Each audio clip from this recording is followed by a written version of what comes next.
He panicked. Done with the Dominicans, he made straight for their archenemies, the Jesuits. A priest sent him off to teach German at a school in Normandy. Soon, Michel was sure he would become a Jesuit monk, but he was not allowed to teach. He was forced to drill. God's school was a military academy. He quit and returned to Paris. This next is a quote from Richard Holzenbeck from the Dada Almanac, 1920. The Dadaist is the freest human being on earth. The ideologist is any man who falls for the fraud perpetrated on him by his own intellect, that an idea, i.e., the symbol of a momentarily perceived reality, can possess absolute reality, or that you can manipulate a collection of notions like a set of dominoes.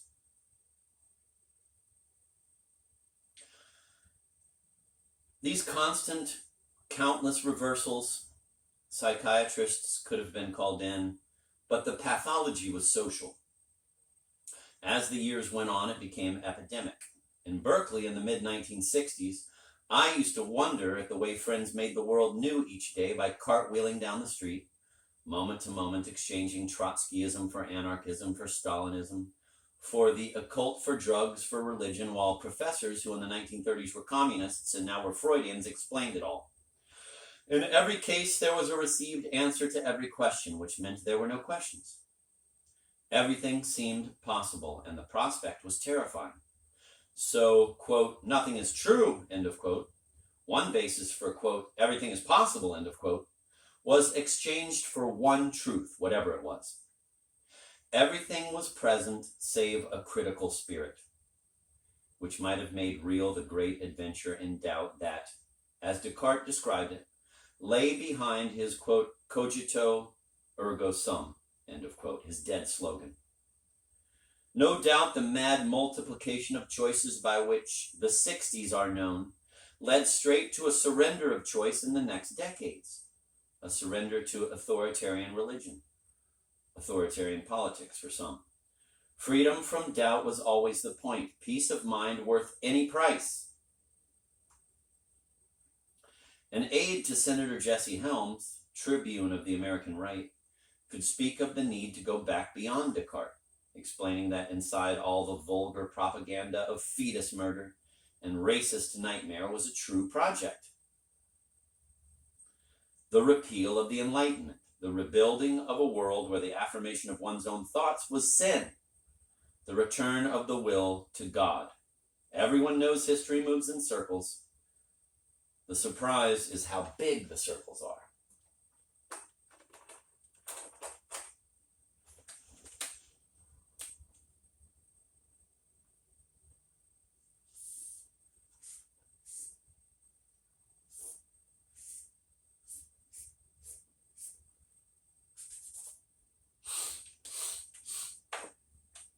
Michel pressed on.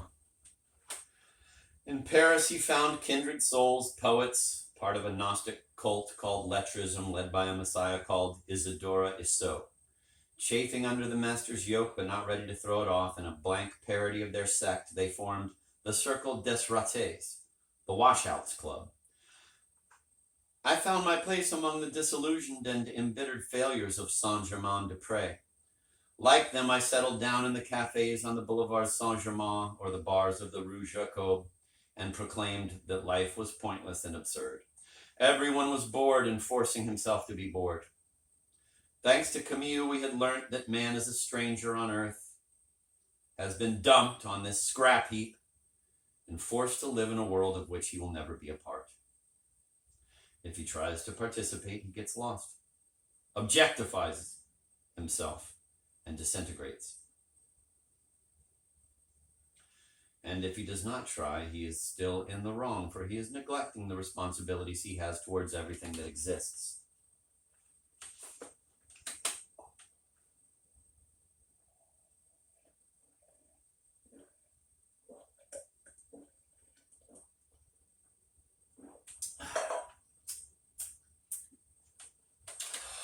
All that was left to affirm was despair, hate, sloth, self-loathing. With that affirmation, a whole culture had been built on Roger Shattuck's vacant lot, a cultured sleeping sickness, a slow suicide. As Moore wrote in spite of blasphemy, with the Archbishop looking over his shoulder, it may have seemed only an act, quote, a mask to conceal our disappointment at not having found the truth, beauty, and good, end of quote. But in the months before Easter 1950, Michel found the words carved into his cafe table. Each crossed out, Wahrheit, no truth. Schönheit, no beauty. Gütig, no good.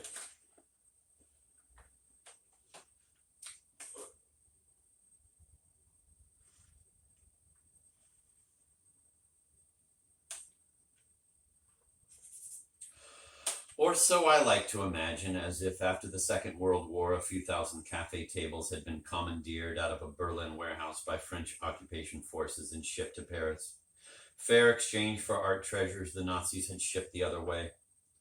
As if, sometime around 1918, Raoul Hausmann and the rest of the Berlin Dada Club sat around one of those tables. As if, having boiled their knowledge down to words, Hausmann would not bother to commit to paper until 1966. Dada, he wrote then, was the issue of an indifferent creator. They got out their pocket knives and put the logical conclusion into the wood. And in this fantasy, it wouldn't matter that Michel Moore would never read the words Hausmann finally wrote. Those words were according to the rhythm of the century predestined, its natural language, or its anti-language. As Michel sat sodden in his cafe, Hausmann's words would trap him in a vice. Whatever one man can remember is another man's fate. Quote, an indifferent creator, end of quote, setting down the words in 1966. Hausmann was translating all the manifestos he and his comrades launched nearly half a century before as they fought for the destruction of idols, the destruction of the talismans that said every compromise was made in heaven. Quote, the destruction of the beautiful, the good, and the truth by the strangeness and intransigence of Dada, the fearless innovator. In Saint-Germain-des-Prés, all that was left of the fearless innovator was the Messiah who called himself Isidore Issou. All that was left was the Washouts Club. There was nothing new under the sun. What was really interesting was that there was no sun. Tasting negation, taking it into his mouth, Michel could never swallow it. What he lacked was what Hausmann's words still contained, the fury of an old man still refusing a world, still refusing to satisfy him, a final intransigence. The harshness that comes from cutting all ties, the sense carried by the French word franchise, which means candor, but also empowerment.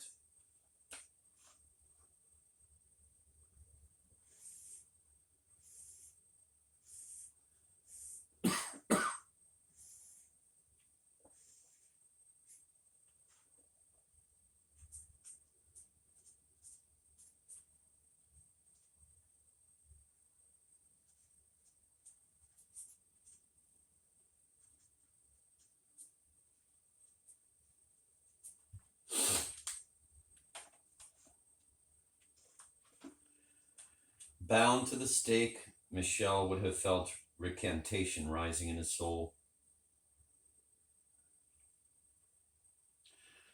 Cut free, he would have yearned for the flames. Loose in the labyrinth of Saint-Germain-des-Prés, where couples of all combinations fucked in the courtyards, dope was sold in the doorways, and the future of humanity was decided in the cafes, Michel always kept one hand on the string. Nevertheless, he would inspire people more bent on franchise than he ever was. People whose goal in life was to find a way to say a no so strong it would create the will never to take it back. So it was for Guy Debord and Johnny Rotten, neither of whom has ever acknowledged the other. Though Malcolm McLaren and Jamie Reed surely gave Johnny Rotten leaving the 20th century to read. And Debord surely read the papers Johnny Rotten made, even though Leaving the 20th Century begins with a fanciful account of Michel Moore's invasion of Notre Dame.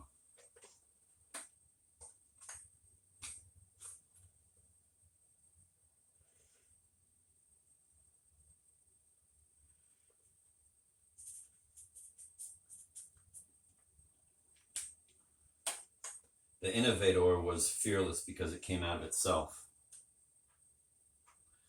The innovator was first of all intransigent, and it could be satisfied. It could not be satisfied. But even from beyond the grave, precursors demanded fealty, and followers could only affirm negation, make it false, turn it into ideology, reify, trap whoever created it. To be a negationist was to be ready to acknowledge that one did not exist at all. The mysticism of the free spirit progressed through its several stages. Only the strongest made it to the end. And the end was oblivion, the annihilation of the soul that had emanated from God. If one was lucky after that fire, there was a new soul, and if one was not, there was nothing. In the 15th century, the mystic Pico dea Mirandola wrote it down. If by charity we, with his devouring fire, burn for the workman, God alone, he shall suddenly burst into flame in the likeness of a seraph. Pico was an enemy of the free spirit, but as Robert E. Lerner says, Pico's words, quote, could just as well have been written by Marguerite Porete, end of quote. The free spirit adept burned on the site of Michel Mouret's cafes in 1310. And she could have written James Wolcott's Village Voice review of Nevermind the Bollocks, Here's the Sex Pistols, the band's LP. When the record appeared in late 77, Wolcott declared himself unsatisfied and looked instead to the Sex Pistols' eminent American tour, the tour that ended in San Francisco on 14 January 1978 with the self-destruction of the band. I want to see Johnny Rotten laugh unmockingly, Wolcott wrote. I want to see him burst into flames. The most distant sort of free spirit inheritor, Johnny Rotten, was by some epistemological alchemy being judged on the strictest free spirit terms. It was as if his faraway ancestors were present to match his trademark stare, standing in the crowd to throw it back at him. As if his first line, I am an Antichrist, delivered just right, was enough to raise his unacknowledged ancestors from their graves. Unfulfilled desires transmit themselves across the years in unfathomable ways, and all that remain on the surface are bits of symbolic discourse, deaf to their sources and blind to their objects. But those fragments of language, hidden in the oaths and blasphemies of songs like Anarchy in the UK or God Save the Queen, God Save History, Rotten sang, God save your mad parade, Lord God have mercy, all crimes are paid, when there's no future that cannot be sin, are a last link to notions that have gone under the ground into a cultural unconscious. All that remain are wishes without language. All that remains is unmade history, which is to say the possibility of poetry. As the poetry is made, language recovers and finds its target, the history that has been made.